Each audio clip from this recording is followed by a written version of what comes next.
Sir, ಆ ಹುಡುಗಿ ಯಾರು ಅಂತ ಹೇಳ್ತೀರಾ? ನೋಡಿ, ನೀವು ಹೇಳಿರೋ ಡೇಟಲ್ಲಿ ಈ ಆಶ್ರಮಕ್ಕೆ ಬಂದು ಸೇರಿರೋದು ಶಿಲ್ಪಾ ಅನ್ನೋ ಹುಡುಗಿ.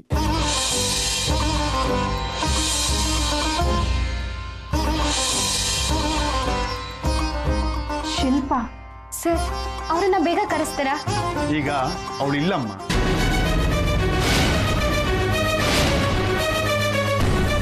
ಅಂದ್ರೆ ಇಲ್ಲೇ ಏನೋ ಹೊರಗಡೆ ತರಕ್ ಹೋಗಿದ್ದಾಳೆ, ಬಂದ್ಬಿಡ್ತಾಳೆ.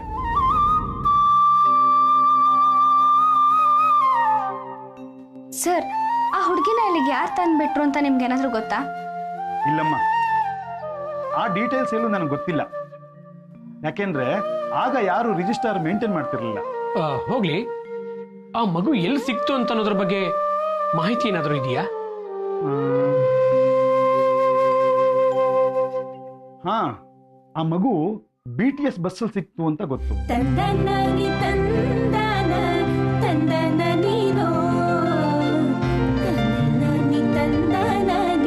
ಸರ್, ಆ ಮಗು ಸಿಕ್ಕಿದಾಗ ಆ ಮಗು ಕೈಲಿ ಏನಾದ್ರೂ 100 ರೂಪಾಯಿ ನೋಟ್ ಇತ್ತಾ? ಇಲ್ಲಮ್ಮ, ಅದ್ರ ಬಗ್ಗೆ ನನ್ಗೇನು ಗೊತ್ತಿಲ್ಲ. ಬಹುಶಃ ಆತರ ಏನು ಇರ್ಲಿಲ್ಲ ಅನ್ಸುತ್ತೆ. ಅಥವಾ ಆ ಮಗುನ ಯಾರು ಇಲ್ಲಿ ತಂದು ಬಿಟ್ರೋ ಅವರು ಅದ್ರ ಬಗ್ಗೆ ಏನು ಹೇಳಿಲ್ಲ ಅನ್ಸುತ್ತೆ. ಹೋಗೋ, ಅವರೇ ಬಂದ್ರು ಅನ್ಸುತ್ತೆ ನೋಡಿ.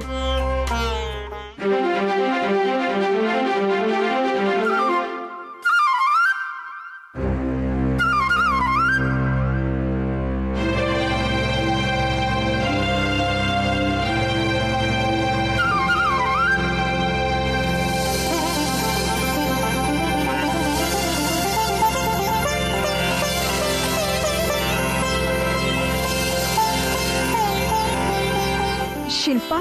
ಹೌದು, ನಾನೇ ಶಿಲ್ಪಾ. ನೀವು?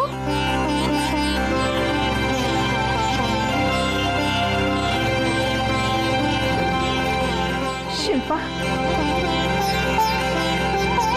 ಶಿಲ್ಪಾ? ಶಿಲ್ಪಾ?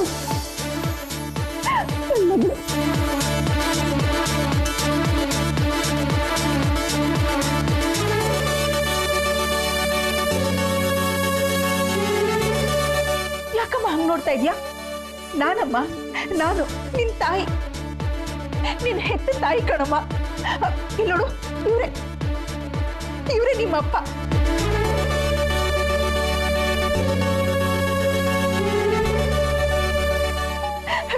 ಶಿಲ್ಪ, ಇಷ್ಟು ವರ್ಷ ನನ್ನಿಂದ ದೂರ ಇದ್ದೆ, ಇವತ್ತು ನಮಗ್ ಸಿಕ್ಕಿದ್ಯಾ. ಇನ್ಮೇಲೆ ಯಾವತ್ತು ನಿನ್ನ. ಯಾರಮ್ಮ ನೀವು?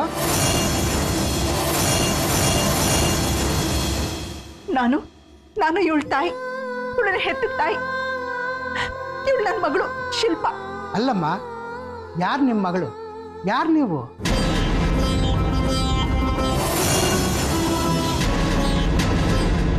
ಯಾಕೆ ಸ್ವಾಮಿ, ಇವಳೇ ನಮ್ಮ ಮಗಳು ಅಂತ ಇಲ್ಲಿರೋ ಇನ್ಚಾರ್ಜು ಫೋನ್ ಮಾಡಿ ನಮ್ಮನ್ನು ಕರೆಸಿದ್ರು. ಇಲ್ಲ, ನಿಮ್ಗೆಲ್ಲೋ ತಪ್ಪು ಮಾಹಿತಿ ಸಿಕ್ಕಿದೆ. ಇವಳು ನಿಮ್ಮ ಮಗಳಲ್ಲ.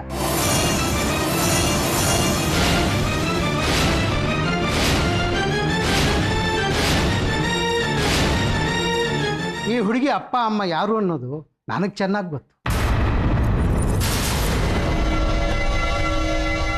ನೋಡಿ, ನಾವೇ ಇವಳ ಅಪ್ಪ ಅಮ್ಮ. 18 ವರ್ಷದ ಹಿಂದೆ ಕೆಂಗೇರಿ ಬಸ್ ಸ್ಟಾಪಲ್ಲಿ ನಾವು ಇವಳನ್ನ ಕಳ್ಕೊಂಡಿದ್ವಿ. ಇವಳೇ ನಮ್ಮ ಮಗಳು. ಇಲ್ಲಪ್ಪ, ಕೆಂಗೇರಿ ಬಸ್ ಸ್ಟ್ಯಾಂಡಲ್ಲಿ ಕಳ್ಕೊಂಡಿರೋ ಮಗಳ ಬಗ್ಗೆ ನನಗೆ ಗೊತ್ತಿಲ್ಲ. ಇವಳಂತೂ ನಿಮ್ಮ ಮಗಳಲ್ಲ. ಇಲ್ಲ, ನೀವು ಸುಳ್ಳು ಹೇಳ್ತಾ ಇದ್ದೀರಾ. ಇವಳೇ ನನ್ನ ಮಗಳು. ನನಗೆ ಕನ್ಫರ್ಮ್ ಆಗಿ ಗೊತ್ತು. ಈ ಹುಡುಗಿ ಬಸ್ಸಲ್ಲಿ ಸಿಕ್ಕಿದ್ರು ಅಂತ ನಿಮ್ಮ ಇನ್ಚಾರ್ಜ್ ನಮ್ಗೆ ಹೇಳಿದ್ದು. ಶಿಲ್ಪ ಬಸ್ಸಲ್ಲಿ ಸಿಕ್ಕಿದ್ದೇನೋ ನಿಜ, ಆದರೆ ಕೆಂಗೇರಿ ಬಸ್ ಸ್ಟಾಪ್ನಲ್ಲ. ಇನ್ನೊಂದು ವಿಚಾರ ಹೇಳ್ತೀನಿ. ಇವಳು ಯಾವ ಬಸ್ಸಲ್ಲಿ ಸಿಕ್ಕಿದ್ಲೋ ಆ ಬಸ್ಸಲ್ಲಿ ಆಕ್ಸಿಡೆಂಟ್ ಆಗಿ ಇವರ ಅಪ್ಪ ಅಮ್ಮ ತೀರ್ಕೊಂಡಿದ್ರು.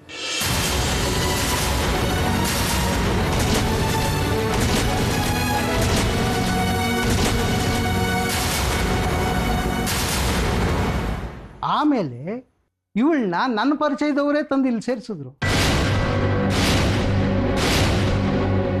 ನನಗನ್ಸುತ್ತೆ ನಿಮಗೆಲ್ಲೂ ತಪ್ಪು ಕಲ್ಪನೆ ಆಗಿದೆ.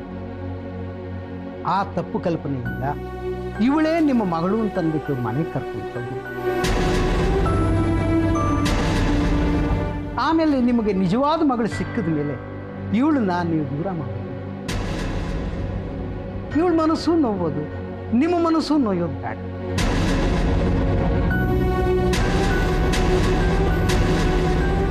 ನೋಡಿ, ಆದಷ್ಟು ಬೇಗ ನಿಮಗೆ ನಿಮ್ಮ ನಿಜವಾದ ಮಗಳು ಸಿಕ್ಕಲಿ ಅಂತಂದ್ಬಿಟ್ಟು ಆ ಭಗವಂತನಲ್ಲಿ ಪ್ರಾರ್ಥನೆ ಮಾಡಿ. ಇವಳಂತೂ ನಿಜವಾಗ್ಲೂ ನಿಮ್ಮ ಮಗಳಲ್ಲ, ಅದಂತೂ ಸತ್ಯ. ಬಾಮ್ಮ ಹೋಗೋಣ ಶಿಲ್ಪ.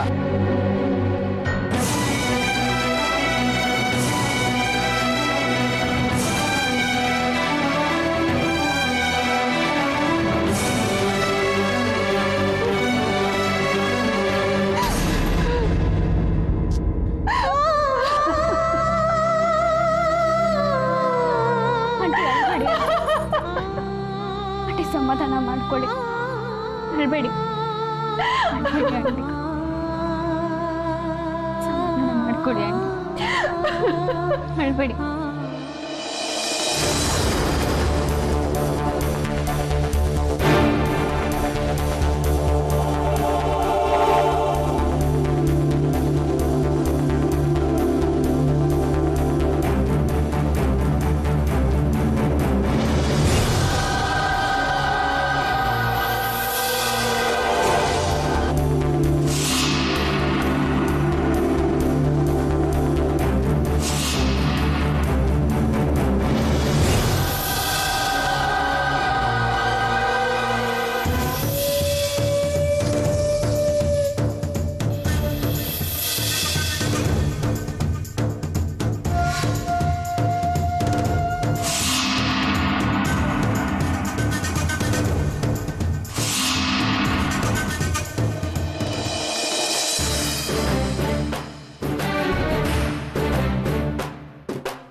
ಕನ್ಕು, ಯಾಕವ ಹಿಂಗ್ ಬಂದು ಕುಂತ್ಬಿಟ್ಟೆ?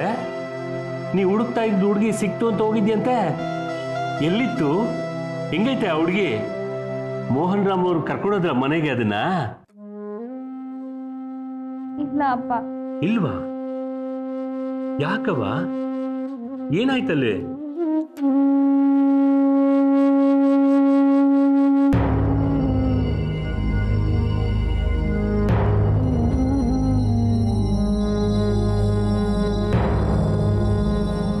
ಪಾಪ ರಾಜಣ್ಣ, ಆ ತಂದೆ ತಾಯಿ ಅವ್ರ ಮಗಳು ಸಿಕ್ಕೇ ಬಿಟ್ಲು ಅನ್ನೋ ಖುಷಿಲಿ ಬಂದಿದ್ರು.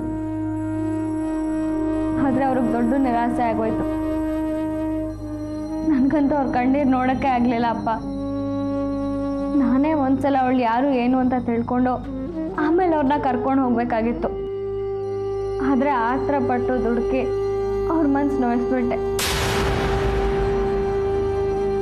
ಏನಪ್ಪ ದೇವ್ರೆ, ಅದ್ಯಾವುದೋ ಅನಾಥ ಮಗು ಇವ್ರ ಮಗಳು ಅಂತ ಒಪ್ಕೊಂಡಿದ್ರೆ ನನ್ನ ಕಂದ ತನ್ನನ್ನೇ ಹುಡ್ಕೋದಾದ್ರೂ ತಪ್ಪಿತ್ತು, ನನಗೆ ಧರ್ಮ ಸಂಕಟನೂ ತಪ್ಪಿತ್ತು.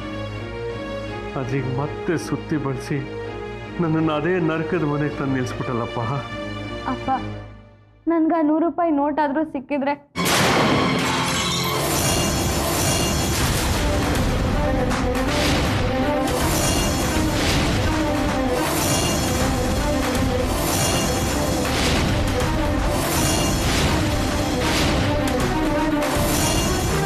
ಕನ್ಕೋ, ನೀ ಅದು ಮುಟ್ಬೇಡ, ನಾನು ತೆಗಿತೀನಿ, ಸುಮ್ಮನೆ.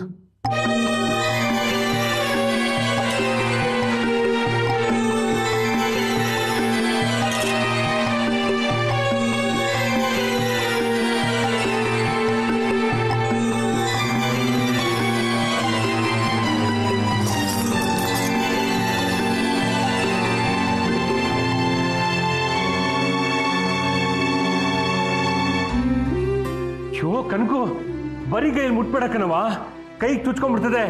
ತಡಿ ಒದ್ದೆ ಬಟ್ಟೆ ತತ್ತೀನಿ.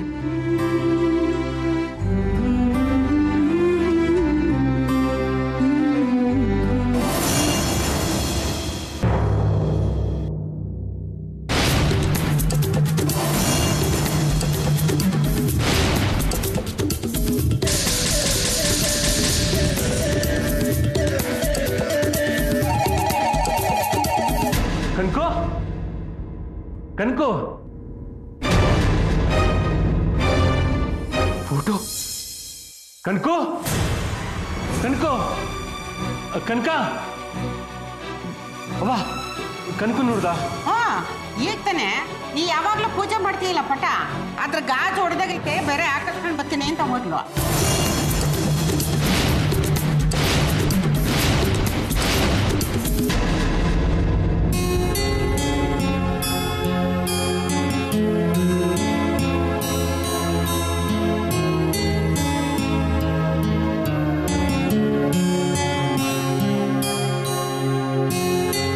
ನೋಡಿ, ಈ ಫೋಟೋ ಗಾಜ್ ಹೊಡೆದೋಗಿದೆ, ಹಾಕೊಡ್ತೀರಾ? ಅಯ್ಯೋ, ಫ್ರೇಮ್ ಮೇಲೆ ಹಳೇದಾಗ್ಬಿಟ್ಟಿದೆ, ಹೊಸ ಫ್ರೇಮ್ ಹಾಕೊಳ್ಳ?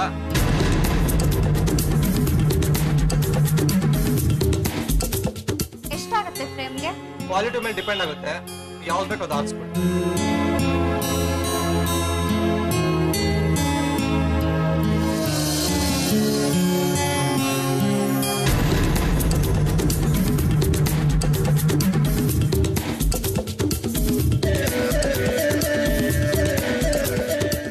ಅಂಕಲ್, ಈ ಫ್ರೇಮ್ಗೆ ಎಷ್ಟಾಗುತ್ತೆ?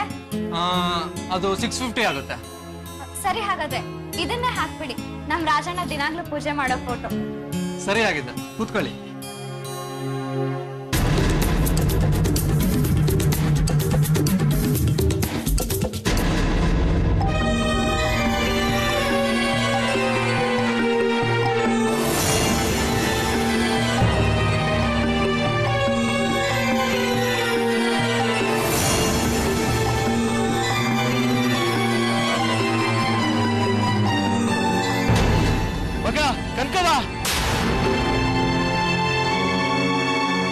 ರಾಜಣ್ಣ, ಇದ್ಯಾಕೆ ಹೀಗೆ ಓಡ್ಬರ್ತಾ ಇದ್ಯಾ? ಏನಾಯ್ತು?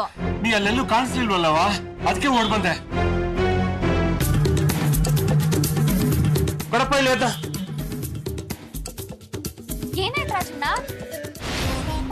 ನಿಂಗ್ ಮನೆಗ್ ನಡಿಕಂದ.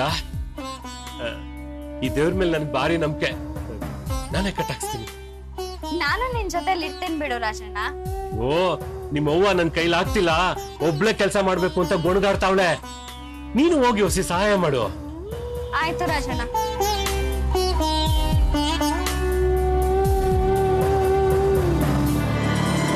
ರಾಜಣ್ಣ ಕೊಡಿಲಿ.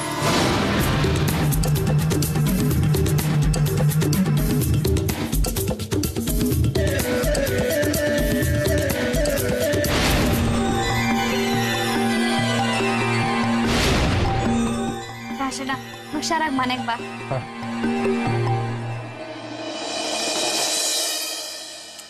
ಸರ್, ಯಾವ ಫ್ರೇಮ್ ಹಾಕ್ಲಿ? ಆ ಫ್ರೇಮ್ ಎಷ್ಟಾಯ್ತದೆ? ಇದ 900 ರೂಪಾಯಿ ಆಗುತ್ತೆ. ಹಂಗಾರೆ ನನ್ ಕಂದ ಹೇಳಿತ್ತಲ್ಲ, ಅದನ್ನೇ ಹಾಕ್ಬಿಡಿ. ಒಳ್ಳೆ ತಲೆನೋವಾಯ್ತ್ರಿ ಬೆಳಗ್ಗೆಯಿಂದ.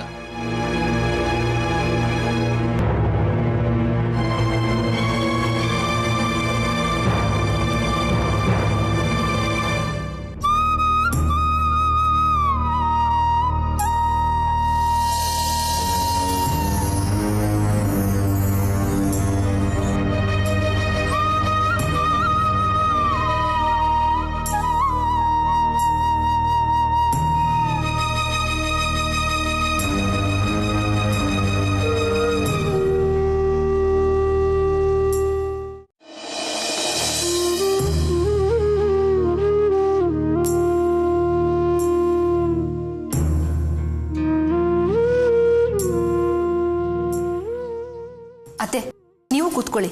ಇರ್ಲಿ ಬಿಡಮ್ಮ. ಪರವಾಗಿಲ್ಲ ಅತ್ತೆ, ನೀವು ಕೂತ್ಕೊಳ್ಳಿ, ನಾನು ಬಡಿಸ್ತೀನಿ.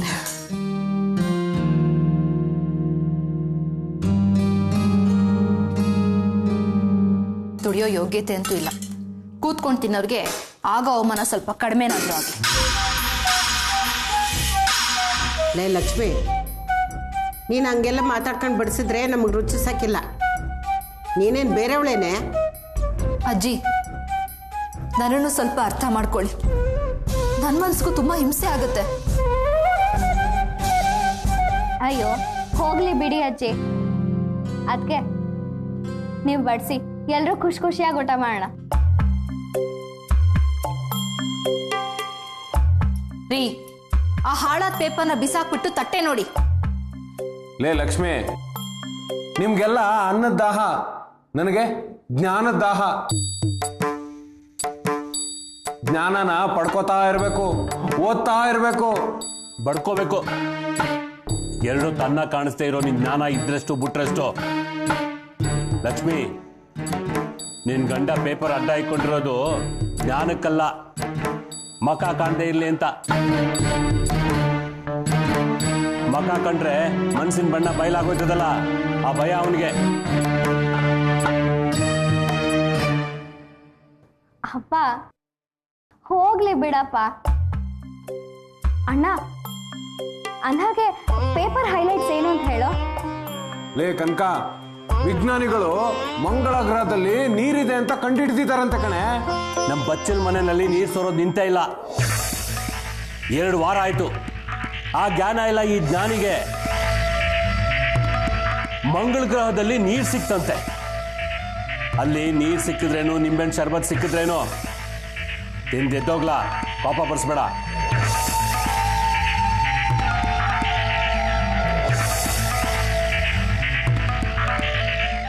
ಅಣ್ಣ ನೀ ಹೇಳು. ಇದು ನೋಡು ನಮ್ಮ ನಾಡಿನ ನಾಟಿ ಸುದ್ದಿ ಅಂದ್ರೆ. ಅವನ್ ಯಾವನೋ ಭೂಪ ಮಗುನ್ ಕಳ್ಕೊಂಡು 18 ವರ್ಷ ಆಯ್ತಂತೆ. ಈಗ ಅದನ್ನು ಹುಡ್ಕಕ್ ಹೊರಟಿದ್ದಾನೆ.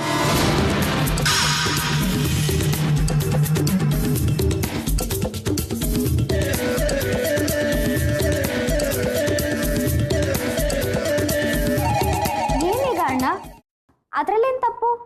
ಲೇ ಕನಕ, ಬೇಜಾನ್ ತಪ್ಪಿದೆ, ಹೇಳ್ತೀನಿ ಕೇಳು. ನಂಬರ್ 1 ಕಳ್ಕೊಂಡಿದ್ದು. ನಂಬರ್ 2 ಇಷ್ಟು ದಿನ ಹುಡುಕ್ದೇ ಇದ್ದಿದ್ದು. ನಂಬರ್ 3 ಈಗ ಹುಡುಕ್ತಿರೋದು. ಹೌದು, ಈಗ ಹುಡುಕ್ತಾ ಇದ್ರೆ ಅದ್ರಲ್ಲೇನ್ ತಪ್ಪು? ಲೇ ಕನಕ, ಗೊತ್ತಿಲ್ವೇನೆ? ಅಜ್ಜಿ, ನೀನಾದ್ರೂ ಹೇಳು. ಯಾರದಾದ್ರೂ ಮುಖ 12 ವರ್ಷ ಕಾಣದೆ ಹೋದ್ರೆ ಅವ್ರ ಮುಖ ತೊರೆದೋಯ್ತು ಅಂತಾರೆ. ಅವ್ರು ಸತ್ತೋದ್ರು ಅನ್ಕೊಂಡು ಅವ್ರ ಹೆಸರಲ್ಲಿ ತರ್ಪಣನೂ ಬಿಟ್ಬಿಡ್ತಾರೆ. ಇದು 12 ಅಲ್ಲ, 18 ವರ್ಷ. ಆ ಮಗು ಇನ್ನೂ ಎಲ್ಲಿ ಬದುಕಿರುತ್ತೆ, ಯಾವತ್ತೋ ನಿಗದ್ಕೊಂಡಿರ್ತದ್ ಬಿಡು.